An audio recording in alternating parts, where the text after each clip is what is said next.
But like my mind was totally on just traveling and doing whatever it would take to get there. Like one of the videos you said, don't get the BMW and Yeah. keeping up with the Joneses. Like for me, I kind of had to like make it a martial art of like being frugal and cheap, and just knowing like my first trip, I was like, oh my gosh, $1 can buy that. A lot of this stuff too, I was kind of like I didn't tell many people I was living in my car. This is Dan of Vagabond Awake, and today we have Scott on the channel. And Scott has like an incredible story that he's living right now. And I thought I would share his email with you so you could hear that first. I was wondering what you would think of the email too. Yeah, to be honest. I think you're a little crazy, and that's what's interesting about you. I mean, I'm a little crazy too. My friends all said you're crazy. I quit my job at 46. They're like, dude, these are the years you're supposed to make money so you can have an easy life when you're in your 60s and 70s. And I'm like, I'm just not into it. I'm not going to Yeah. do it.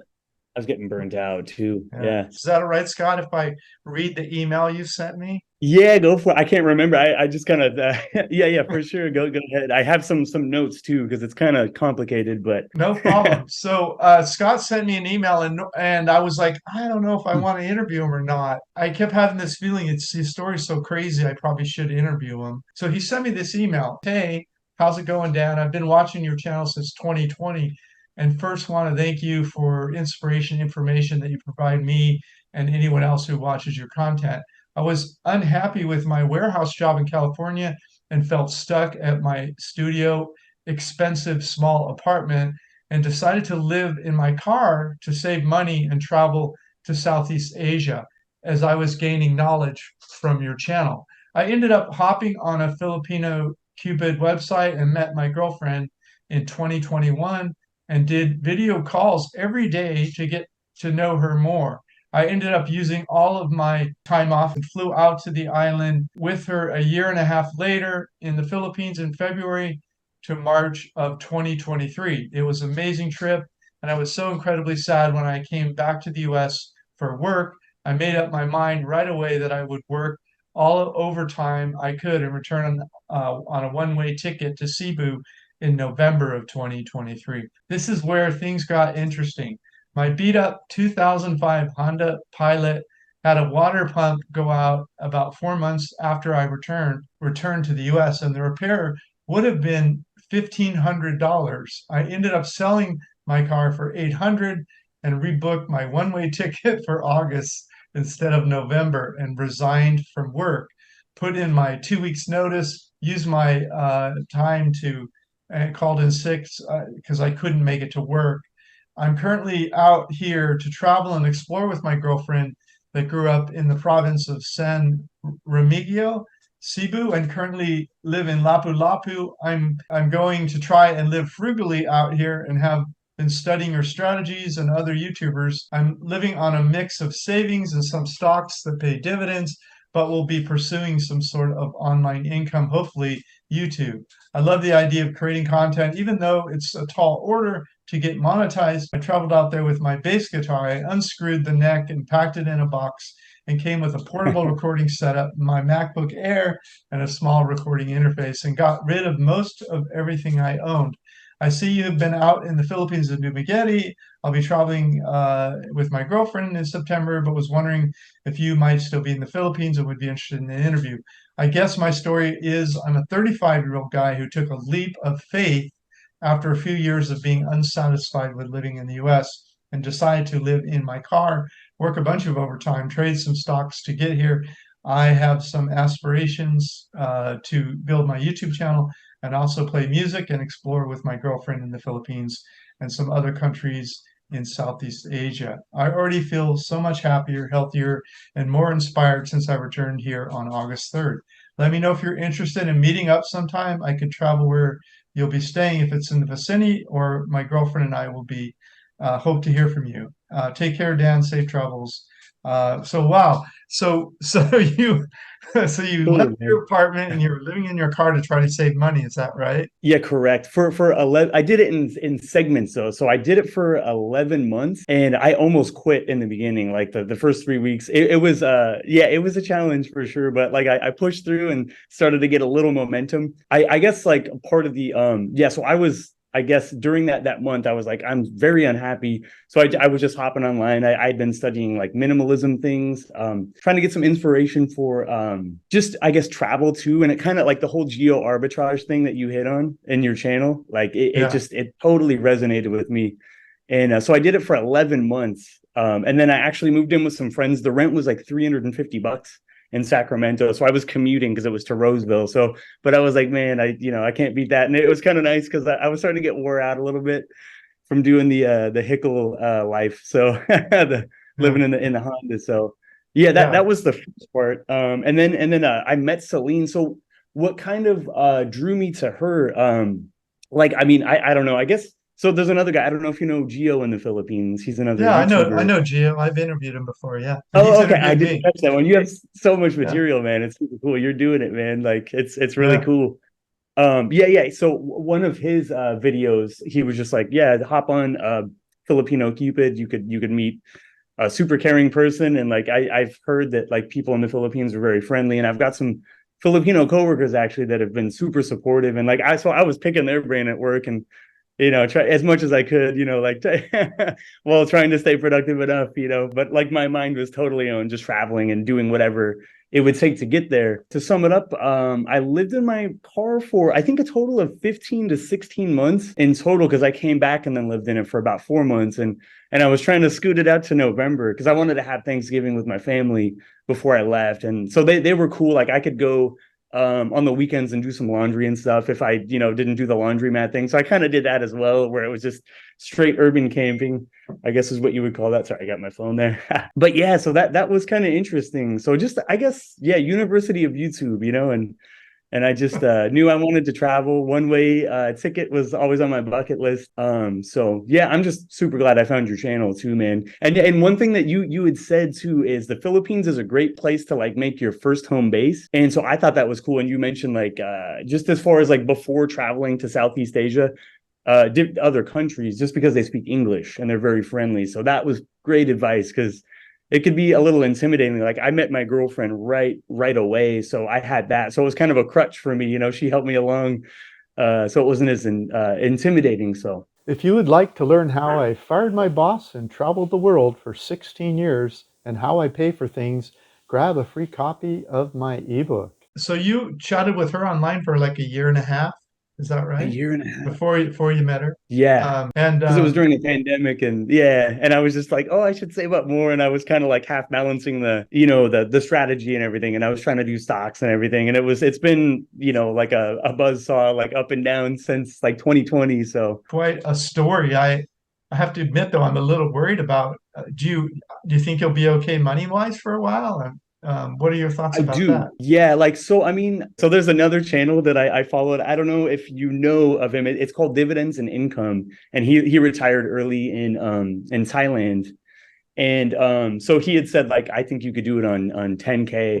And so like I was aspiring to do that. But honestly, for me, like I'm 35, so I'm okay with like, I guess, like if I was to consider this like my journey like a failure, or like a financial failure, I'm fine going back and working in the US for a while and kind of keeping things like that. So, but it's something I'm like, I got to do it now. I've got the fire for it. And what if it takes off, So, well, that's great. So, I have one of my reports. I don't know if you've seen it. It's, I talk about a safety net, to try, if you need some savings when you travel. And then of course ideally you want a pension or some other kind of steady income that you have before you even travel. But the safety net, make sure that your safety net doesn't go to zero before you, if you're getting close to running out of money. Kickstart it if I came back. Yeah, I'd probably have to buy another Honda Pilot or something, get a little. Now the Honda Pilots, that's like the little van one, right? It's like a little van kind of. Yeah, it's like a little SUV. Yeah, kind of one of the taller ones. Yeah, they're it's a 6-cylinder, so it got like 19 miles to the gallon. But man, it has a perfect utility. Like, so I was able to do it, and it wasn't too obvious, because I feel like when you're kind of finding places in the city to out or whatever, you don't want to be like, I didn't want to be the van life guy, like because some people, they'll have the stickers, Santa Cruz and Lake Tahoe, and they're kind of rocking it and embracing it. But I was kind of like, oh, I turned everything off, like as far as like socializing. I was just really trying to focus on it. I just kind of wanted to do my studies and so I was like all in, all chips in. So that's why I think maybe that mentally wore me out a little bit too. But one thing for a 35-year-old to do something crazy, and it's easy to recover. It's so easy to just borrow $500 or $1,000 from friends and fly home and get a job or whatever. But if somebody's 60, 70 years old and they have that problem plus their health, those things can compound and put them in a world of hurt. So that's kind of what I would worry about, is someone would do crazy when they didn't have a path in front of them. Like you sound like I would get as crazy as you are, but I wouldn't do it at my age, is what I'm saying. So. I got you. Yeah, for sure. Yeah. Time horizons and different things and where you're at. Yeah. So how are things going? Are things going well with your Filipina girlfriend? Yeah, it's great. I miss her now though. She's working at a call center. Actually, she agreed to put in her resignation, and we're gonna go travel together for now and really do this. So she's on board with it. That's another thing that was like I really wanted to find a travel companion. I just think that's such a cool thing. And yeah, she's the best, man. She treats me awesome. I actually just posted a video where I was leaving at the airport, and I was a big crybaby, and her brother was actually there too. So he had I didn't know he was gonna do it, but he filmed it and everything. So I was like, oh man, she held it together well. But yeah, I can't speak highly enough about her. Just great character. Her family took me in. So everything is great. So we visited them in the province, or actually it's up north. I don't know if you've traveled up north on Cebu. No, not yet. Just south, okay. Yeah. Yeah, it's beautiful down there in 𝗏𝗏 and 𝗏𝗏, and you get to do 𝗏𝗏𝗏. So we did that same thing. That's what we kind of traveled together. Yeah, it's beautiful. Yeah, I saw I saw one of the videos there. I think it was a photo, maybe the top one in the email you sent me today. Is that you playing the bass guitar? It is. Yeah. I brought this. I had to show and tell. I brought the bass just because I was like, man, I got it in one piece. I didn't know if I was going to be able to get it. The shipping. That's great. So, but anyway, that video, the bass work on that's amazing. So that's you playing bass to your YouTube video? It is. Yeah. Wow. Yeah. Thanks. That's smoking, man. That's really good bass work. I was thinking that was professionally done in a studio and. You just rocked it out on your little Mac. I appreciate it, man. Thank you so much. That means a lot coming from you, man. Yeah, that's cool. I just have this is what I have. It's a Focusrite. So I have my MacBook, right? And I just plug into this, and you just plug the computer, and so it powers this, and you just plug your guitar in. So it's like a little portable studio, man. And then my girlfriend bought me these little speakers on Shopee for under $6. So that's what I use for monitoring. So you can kind of get into your groove, and hear the drums while you're playing. So man, yeah, that's been super cool. And cool. Music in the Philippines, there's amazing musicians too. So. Oh yeah, the Philippines are full of. I mean, the Filipinos are known all over the world, for doing cover bands and stuff like that. They're really great musicians. Karaoke. Yeah, karaoke. And they're singing the basketball. Check this out. Oh yeah, totally. Goku Michael Jordan jersey, and it was $7. I was like, all right, this is where my heart is, Yeah, I would say of the places I've visited around the world, it's probably the most American aware. I don't know how to call it, but the sports, everything. They remind me a lot of America, especially music and the sports and stuff. So yeah, and there's a big Korean influence too as well. I've noticed it's US. Yeah, so it's cool. It's a blend. It's very interesting. Yeah, it's the K-pop stuff. I don't remember much of that when I was here in 2009. So that's kind of taken off in the last. You see a lot of the the hand gestures and things. Yeah. It's cool. It's very cool because everyone's out in the Philippines too. So you see it all the time. You see kids playing basketball, and they're so good here too. The little kids and the chanelas, the flip-flops, totally, dropping dimes, and and every barangay has a basketball court. You probably noticed that everywhere you go. Yeah, no, I was gonna say, when you were in 𝗏𝗏, did you also visit 𝗪cie Peak? Doesn't sound familiar. Got you. It's like a really tall mountain spot, and it's so we did that, and then we did the 𝗏𝗏 Falls. It was like a package tour. Oh, cool. like you're going up these barangay, like these crazy roads where like rock slides will happen and stuff. And so it's maybe an hour to get there. And you see these like basketball hoops in the middle of the road. And it's just like, what? Like where it felt like a different country. I was like, this is unbelievable. Yeah. Yeah. I recommend that's a cool Osmania Peak was beautiful too, if you're back to Moab Wall. So is your plan now to focus on trading or creating content, or what do you think your plan is to, because you want to create a passive income now, right? Could you please help me with something? You've probably watched our guest star interviews on our guest star playlist. I interview people that have retired overseas. They share valuable information such as cost of living, safety concerns, finding love overseas, healthcare experiences, and money problems. If you'd like to share something that you have learned living overseas, please come to vagabondbuddha.com, click the More tab, click the Contact Me tab, and tell me about what you would like to share with my channel. Because you want to create a passive income now, right? I do. It's kind of I think I'll go back to the US probably, unless actually definitely to visit like family and stuff. But I wouldn't be opposed. So like my warehouse has a travel team and you go there, so I wouldn't have to like have an apartment. So I might be able to work like 6 months maybe, and there's a boatload of overtime on that, and they pay you for like traveling around and stuff. So that might be kind of cool as far as just kind of reloading up. So maybe kind of like a hybrid style I'm not opposed to. Like now I'm kind of modifying it because I'm like, man, I gotta live, because like doing 2 years of just grinding and saving up and stuff, and I got lucky with some stocks and stuff, so it boosted it a little bit. But now I'm kind of like, I don't want to lose the farm, so I'm kind of rebalancing stuff a little bit, trying to definitely have the safety. Like if something happens, like if I'm on a motorbike or something and have to go to the hospital, like I got to get the Phil. I'm going to get the PhilHealth actually. I think you have to wait 59 days to do that. And then I've got a little HSA that I can tap into as well. It's a health savings account. Oh, so okay. It's kind of like a little retirement thing. It's all in that basket kind of. So it's provided by work and stuff. So I've got a little bit. So like I'd be like, well, if it happened and I had to pay some hospital fees, I could use that.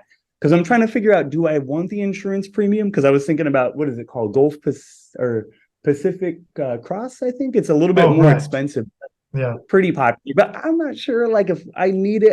Maybe if we travel a bunch and do all the tours, I'd probably do it, and get some for Celine or something too. But I've been traveling the world since 2007, and really about a decade ago, even people that travel the world and work on their laptop, as you know, are called digital nomads. I don't think there were any digital nomads that were in my age bracket. Everyone was like in their 20s, and I met one or two that were like early 40s, but it seemed like everyone was like 25 to 35 pretty much. And some of them had enough income that they were able to just keep traveling as they worked on their laptops. And other ones were trying to establish some kind of passive income, but they were new at it. 3 or 4 that I met along the way, what they would do is they would go to their home country, work 6 months, save everything they could, and then they would travel 6 months of the year. And they were doing that for like 2-3 years, and they almost had their passive income high enough where they could stay, outside. And then eventually they hope to get to the point where they wouldn't have to fly home anymore to take a regular job. So that's another variation of living overseas. If that ends up happening and you end up going home and working or whatever, don't see that as failure. Just see as a way to. Totally. Yeah, it's not a bad thing. It's just, I guess maybe I use that word too, just to kind of like I've thought about all those things and stuff. Like I feel like well, it's weird. Like on paper, what I'm doing, I guess, sounds maybe reckless to a lot of people, but like I feel like I'm somewhat calculated, and I'm like, I think I know what I'm getting into. But like with that, you know what I mean? So like I wouldn't consider it a failure. It'd be a cool thing. And like honestly, not doing it would be a failure for me. So to try and do it, and God, I totally get it. So I have a much higher risk tolerance than most people my age. So I understand that mentality. I mean, I would not go back to the US. I think it was have to get really tough for me to move back to the US. I don't see that happening. I'm rocking it right now. So keep rocking it too, brother. That's amazing. But I totally get that idea that because you're 35, right? How old 35, are you? 35. Yeah, 35. I mean, you're still young, and the jobs are plenty right now in the US. It's not like you're gonna go back and not be able to find work, right? So even if you decided to go back, it's not the end of the world for you. So that's why I don't think it's that risky for you. I mean, got, maintain your health as best you can. Don't go crazy on Yeah. motorcycles or, Yeah, for sure. get I'm actually injured or scared to whatever. even do the scooter. I think I'm gonna be a bicycle guy. Yeah. Cool, cool. Yeah, I was thinking about maybe getting a home base in Bantayan Island. It's actually on the northern part of Cebu. It's kind of like remote from it. It's a smaller island. I think maybe like 10 miles up and like 7 to the side. So it's pretty small. And Right. it's got really cheap, amazing scallops and seafood and stuff. And so I was thinking if I could get a little cheap spot there, I could maybe kind of have a little home base established, and then go check out other things and see what happens and document along the way. Just have fun and Yeah. just go for it. Yeah.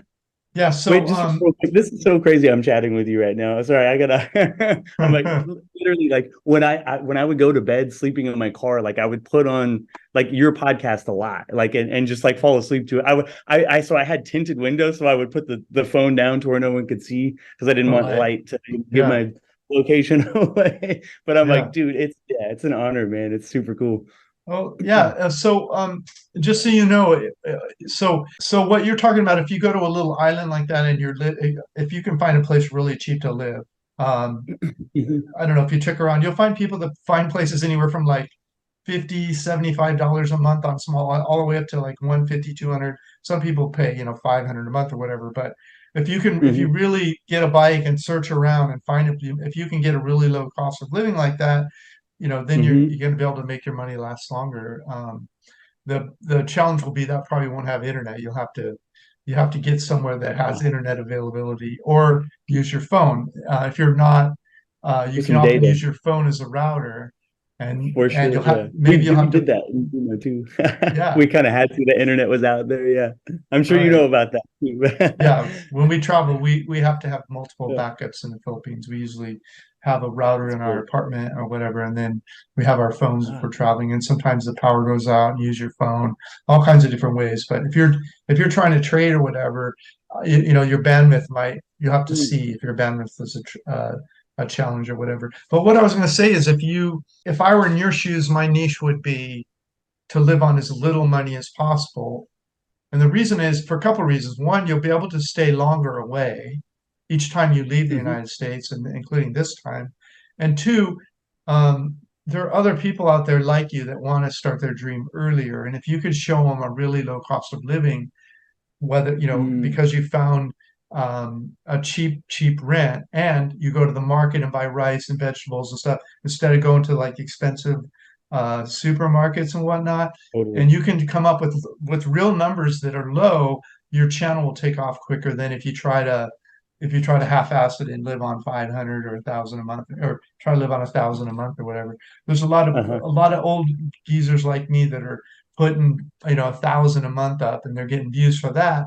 But if you can get it lower and someone, you'll get more Oh, and views actually from do that, it, yeah. and it'll get Oh, I was you, gonna say. it'll help you monetize quicker, is what I'm telling you. So Oh, you can, that's cool. That's cool, man. And kind of like, well, I guess like reach the audience too. Like, because there's like some fulfillment in that, right? Like you're actually like you're speaking to people that are in your same position. yeah, Yeah, that's super cool, man. That's the ultimate goal for me. Like, because then it wouldn't be work. Like you're doing it. Like you're passionate about what you do, So it's just yeah. like it works. You're a really good bass player. If you could mix your story a little bit in with some bass, it kind of would give you a unique edge. So I don't know if you would rap it or sing it, but if your video had a few minutes in it when you were talking about whatever the thing was happening in that video, with a nice bass line that you're able to My play, dad told me to do that same thing. Yeah, did that's he? cool. He's like, That basically, will attract people on YouTube, and plus that's cool, try to man. keep your cost of living really low. So anyway, go ahead. You were And going it's to say good something. entertainment, kind of Yeah, in a way. It's like that's why I was like bicycle and like for me, I like bicycling, basketball, and bass. Those were my three. yeah. So that would be, Three. yeah. I don't know what you'd call your channel, or you actually already have a channel, but the point is, if you can have a low, like really focus on getting your cost of living low, that helps you in multiple ways, because you can share that cost of living, and With you can others. show yourself cooking and where you buy this stuff, and show you on your bike and playing your bass, and so it's like a Mhm. dream that people can attach to. And Yeah, yeah. One thing that was cool and it kind of helped me is there's an app that's called Mint, or like, I mean, they have like little financial trackers that you can use, but that's a kind of cool one. You can see your cash flow and stuff. So like if you are trying to save up, or even like now, like for me, I'd be like kind of coasting on some savings and a little side income. That it's a cool way of kind of like seeing it. So you could like show your viewer. I mean, like if you were doing something like that, you could show your viewers or whatever, or just even get to the position to where you have a little bit of extra cash. And it like one of the videos you said don't get the BMW and stuff and all that, keeping up with the Joneses. Like for me, I kind of had to like make it a martial art of like being frugal and cheap, you know, and just knowing like my first trip, I was like, oh my gosh, $1 can buy that, or I can live this quality of life and be around these kind of people. Like, man. So what else? What's the name of your channel? If people want to watch that baseline that I checked. Oh. Tell people the name of your channel. It's called Scotty's Philippine Adventure. And so I just started it. Yeah, just a while ago. So there's, you know, not it's like a 45 subscribers or something. And I'm thankful for that. That's really cool. I've been getting a lot of support from like my coworkers and stuff, because I stayed in contact with them and kind of told them my journey and kind of showed them the videos. And a lot of this stuff too, I was kind of like, I didn't tell many people I was living in my car, just kind of for safety reasons too. But I actually have footage of before I met Celine. And so it would have been in 2022. November, actually, I shot some stuff. I almost released it on a video, but I think I'm going to piece it out because it's so long. But I'm kind of just rambling in it almost about like the topics like that we're talking about, just my preparation and kind of where my head was at, my headspace. And then also when I came back from the trip, I have like my post thing, and then there's a little bit of the car life and they're kind of spritzed in. So I'm trying to do a series, I guess. So like that's going to be, I guess, the foundation of the channel, you know, just kind of that would be, who I'd want to speak to, people that are kind of, you know, wanting to experience that or whatever. So yeah, cool. Well, I'll put a link below. People can check out that baseline into your channel, and you'll get a little bump from it, I'm sure. But you know, check back in 6 months. Let us know how it's going. I think, dude, I would love to. That would be awesome. And who knows, maybe I can go meet you guys in a different country in Southeast Asia. I'd like to do that too. I want to go check out Thailand, Malaysia, all you know, Vietnam, all of it. So that's it's Southeast Asia is amazing. So yeah, well, congratulations. You're a little bit crazy, and I admire that, honestly. I think thanks, brother. I don't think everybody should do it. You know, crazy is not for sure. Yeah, I would say that. I'd be the first to tell you that. Yeah, it's I almost quit multiple times, and there's actually a clip I have where like so I'm hiding the fact that I'm working. Or like from my work, but I'm at work and I wanted to save some money on lunch, so I made a quesadilla on lunch break. And so like I have the tinted window so no one can see in, and I had my camera and I kind of did a thing where I was making a quesadilla but trying to be quiet. So it was kind of it's definitely not for everybody, but All right. Well, Scott, thanks for coming on the channel. You have a great day.